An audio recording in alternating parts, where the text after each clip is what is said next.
Takže zdar ľudia, vítam vás u nového videa. Kúpil som si novú zrkadlovku.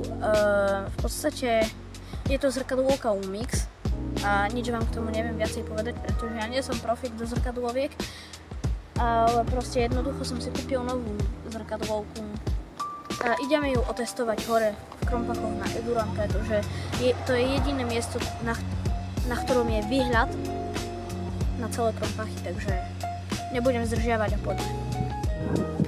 Takže môžeme skúsiť ešte zoom po ceste. Niekam napríklad prizumujeme, napríklad na tých robotníkov, ktorí prerábajú základnú školu v Krompach.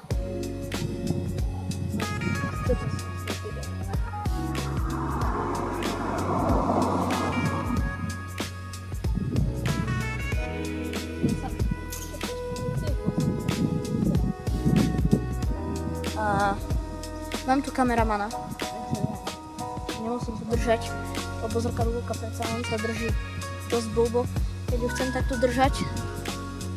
Takže ideme na Eduram a teraz som si uvedomil, že ideme zlou cestou, ale to nevadí, poďme.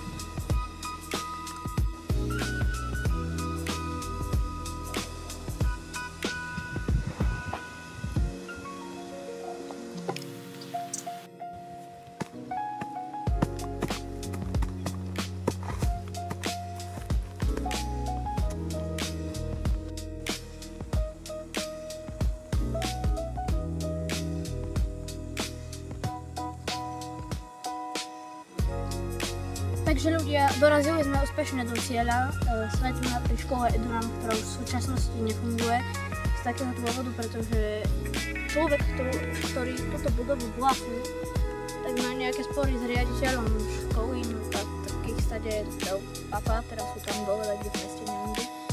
Ale sme tu, tuto vidíte taký výstupok a tam je výhľad na Krompachy. Ešte pôjdeme hore sa pozrieť s plavami, to máme možno lepší výhľad, ale inak poďme na lepší výhľad, je to skúšať zoom a také veci. Poďme. Takže ľudia, sme tu. Tam dole vidieť pekný výhľad Krompachy.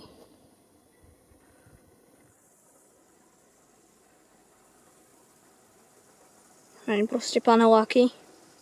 Tam dole môžete vidieť pokrok, nákupné centrum.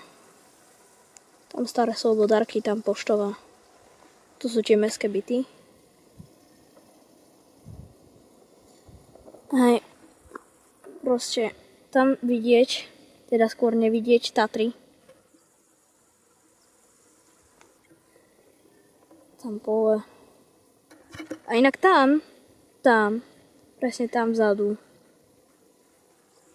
sú Kolinovce. Tam je vidieť z nich kostol. Tam je to cintorín. Poďme ďalej.